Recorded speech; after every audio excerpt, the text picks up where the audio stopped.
Hi, welcome back to this week's episode of RafflesCooks, where today we're making pasta from scratch.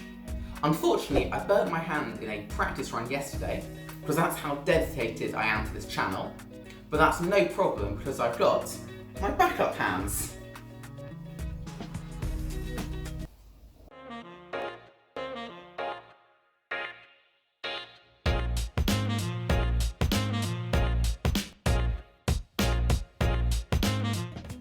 To make pasta from scratch, you'll only need 2 ingredients: fresh eggs, these were laid only hours ago, and some regular plain flour.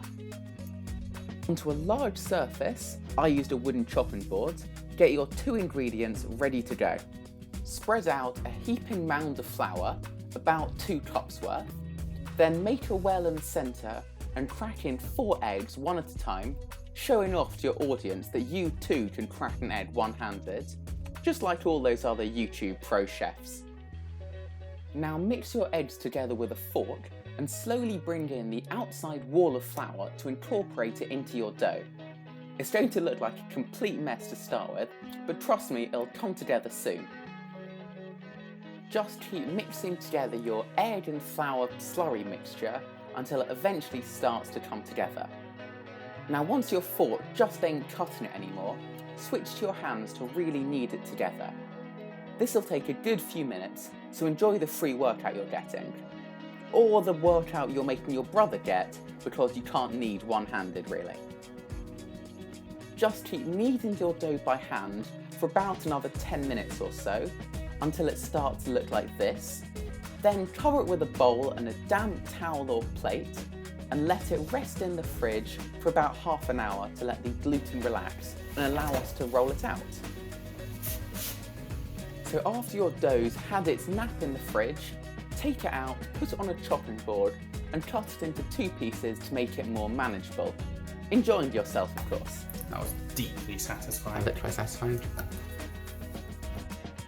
Then take half your dough, put it onto your floured surface and roll it out to a very thin thickness, a couple of millimeters, making sure to dust your rolling pin with flour and rotate your dough constantly to avoid sticking. Keep rolling until your dough is so thin you can see the shadow of your hand behind it. You can actually cancel my hand for a little bit. Yeah, you can. Now here comes the fun part. Using your sharpest knife, chop your dough into nice thick tagliatelle or fettuccine slices, making sure to keep them as even as possible. Repeat on the other half of your pasta dough, benefiting from your favourite fast motion yet on your entire channel. Once your pasta's all cut, make sure to give it another dusting of flour and nest it all together. This stops it becoming one claggy lump when you put it in the pan to boil. And now let's make the resto of our meal, and by that I mean the pesto. So to kick things off, lob in a handful of pine nuts into a hot pan with a little bit of oil to toast them up and give them some more flavour.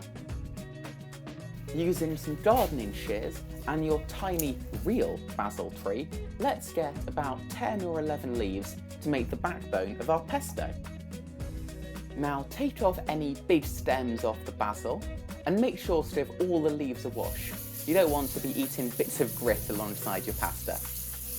Then, with some good quality olive oil and your RafflesCooks Blendo 1500 Series S, TM copyright patent pending, you're ready to make your pesto.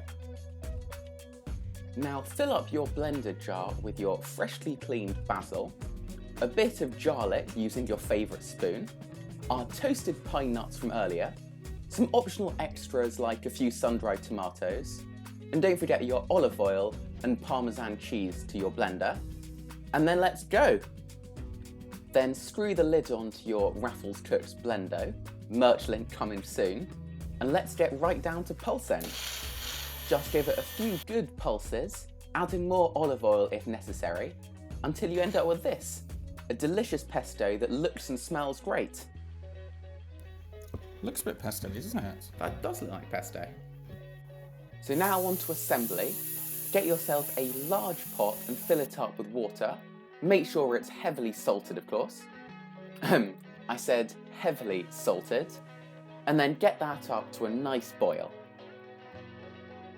Then add in your fresh pasta, stirring it around to stop it clumping together, and let it boil for no more than 90 seconds to 2 minutes. Once your pasta's floating on the top of the pan and tastes like, well, cooked pasta, it's done. Just drain off the water, making sure to reserve a little bit of it for sauce thickening purposes later, and on to the next step. Off heat, add in your pesto to the pasta, stirring it around vigorously to help it emulsify together, and then you're done. You've made pasta pesto from scratch. Just time to plate up now. Onto your favourite pasta bowl, scoop in a large portion of pasta, adding in a few sun-dried tomatoes for flavour and style points. Dress it up a bit more with some parmesan and freshly cracked black pepper. And then it's time to crown your creation with your RafflesCooks 3D printed logo. So here's our finished product.